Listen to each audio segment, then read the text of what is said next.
Hello student, welcome to our new video session of class 10th, chapter electricity and topic is electric current। तो यहाँ इसमें सबसे पहले ये जानना चाहिए या समझना चाहिए कि करंट किसे कहते हैं। ठीक है, तो किसी भी चीज़ को या किसी भी चीज़ का अचानक से फ्लो कर जाना उसे हम करंट कहते हैं। जैसे पानी है, तो पानी को फेंक दिया अगर तो वो क्या कहलाएगा, वाटर करंट कहलाएगा। उसी तरह से जब हम इलेक्ट्रॉन्स की बात करते हैं तो वो इलेक्ट्रॉन्स का लगातार फ्लो करने को हम कहते हैं इलेक्ट्रिक करंट। ठीक है, तो इसको हम जनरली फिजिक्स टर्म्स में बोलते हैं कि flow of electron is known as current. अब यहाँ पे क्या है कि एक इलेक्ट्रॉन के फ्लो होने के लिए तो हम करंट कहेंगे नहीं। करंट कहने के लिए बहुत सारे इलेक्ट्रॉन्स का फ्लो होना या फ्लो करना ज़रूरी है। ठीक है, तो जानते हैं कि कितना इलेक्ट्रॉन को फ्लो होना चाहिए कि हम उसे करंट कहेंगे। तब उससे पहले ये जान लेते हैं कि जो करंट है, करंट को मेज़र हम किस में करते हैं। तो करंट को मेज़र किया जाता है एम्पियर में। अब अगर बात किया जाए 1 एम्पियर में कितने इलेक्ट्रॉन्स होते हैं, तो 6250 और पीछे उसके हम इतना 15 से ज़ीरो लगा दें अगर, तो उतना इलेक्ट्रॉन्स एक सेकंड में हमारे पास हो जाते हैं।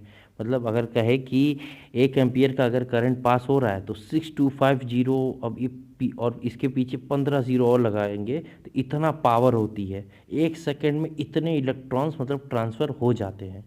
मतलब कि अगर 1 एम्पियर का अगर किसी को या मुझे ही करंट लग रहा है तो इतना ज़्यादा जो है इलेक्ट्रॉन एक सेकंड में मेरी बॉडी में एंटर कर जाता है या कट जाएगा, बस एक सेकंड में। ठीक है, और इसको शॉर्ट फॉर्म में अगर लिखें तो वो हो जाता है 625 इंटू 10⁻18 इलेक्ट्रॉन पर सेकेंड।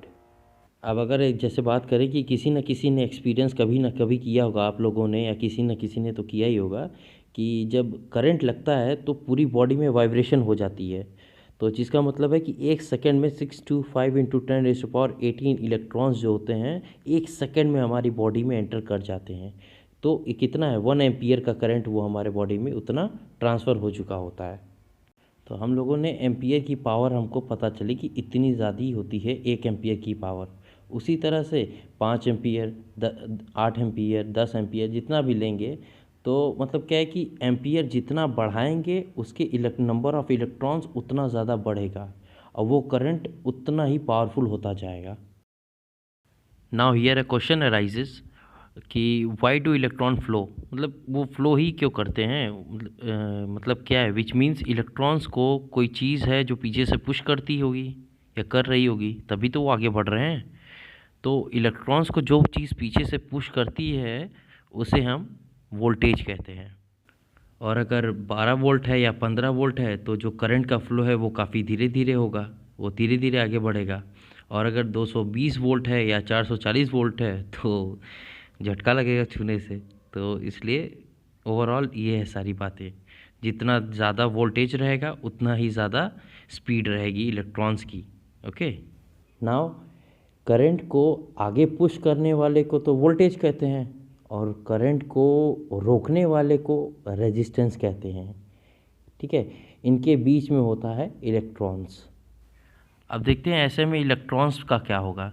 जब वोल्टेज पुश करता है और रेजिस्टेंस इलेक्ट्रॉन्स को आगे बढ़ने से रोकता है तो इनके बीच में क्लैश हो रहा है यहाँ पे, है ना। इसी क्लैश की वजह से अलग अलग मटेरियल्स में अलग अलग चीज़ें पाई जाती हैं। जैसे कि हर मटेरियल्स की अपनी अपनी रेजिस्टिविटी होती है और वो रेजिस्टिविटी जो होती है वो इसी कारण से होती है ना। कुछ एग्जांपल लेते हैं, जैसे कि टंगस्टन। टंगस्टन क्या होता है कि इसमें जब इलेक्ट्रिसिटी पास होती है then it become brighter due to heat which is producing in it, that's why it is used in electric bulbs and all. Okay, क्यों, क्योंकि जो इसके फिलामेंट्स होते हैं बल्ब के वो टंगस्टन के बने होते हैं, है ना। एंड ये भी डिपेंड करता है कि वोल्टेज कितना है। वोल्टेज कम रहेगा तो बल्ब कम धीरे जलता है और वोल्टेज ज़्यादा तेज़ रहता है तो फिर बल्ब ज़्यादा तेज़ जलता है ना। सेकेंड अगर एग्जांपल लें तो जैसे निक्रोम या नाइक्रोम भी हम इसे कहते हैं। जब इलेक्ट्रिसिटी पास होती है नाइक्रोम से तो वो हीट प्रोड्यूस करती है। ठीक है, तो जहाँ जहाँ हमें हीट की ज़रूरत पड़ती है हम नाइक्रोम वायर को यूज़ करते हैं। जैसे कि हीटर हो गया या आयरन हो गया, तो आप सभी लोगों ने कहीं न कहीं ऑब्ज़र्व किया होगा। नाउ अगर थर्ड एग्ज़ाम्पल लें तो जैसे कि कॉपर, कॉपर में इलेक्ट्रिसिटी या वोल्टेज जब पास होता है कॉपर वायर में, then it will start rotating. इसीलिए इसे रोटेटिंग डिवाइसेस में यूज़ किया जाता है, जैसे कि फैन्स हो गए, कूलर हो गए, है ना? तो ये तो थे कुछ सिंपल से एग्जांपल जिसको हम लोगों ने समझने के लिए डिस्कस किया था। Now coming back to the topic, यहाँ पे क्वेश्चन अराइज होता है कि वोल्टेज की ज़्यादा ज़रूरत है या इलेक्ट्रॉन्स का होना ज़्यादा ज़रूरी है। तो अब ये इतना सब कुछ जानने के बाद हमें ये लग रहा होगा कि कितना सिली सा क्वेश्चन है। ज़ाहिर सी बात है, इलेक्ट्रॉन्स को फ्लो करवाने के लिए हमें जितना वोल्टेज की ज़रूरत है उतना ही हमें इलेक्ट्रॉन्स की भी ज़रूरत है ना? इलेक्ट्रॉन्स के बगैर वोल्टेज किस काम का और वोल्टेज के बगैर इलेक्ट्रॉन्स किस काम का।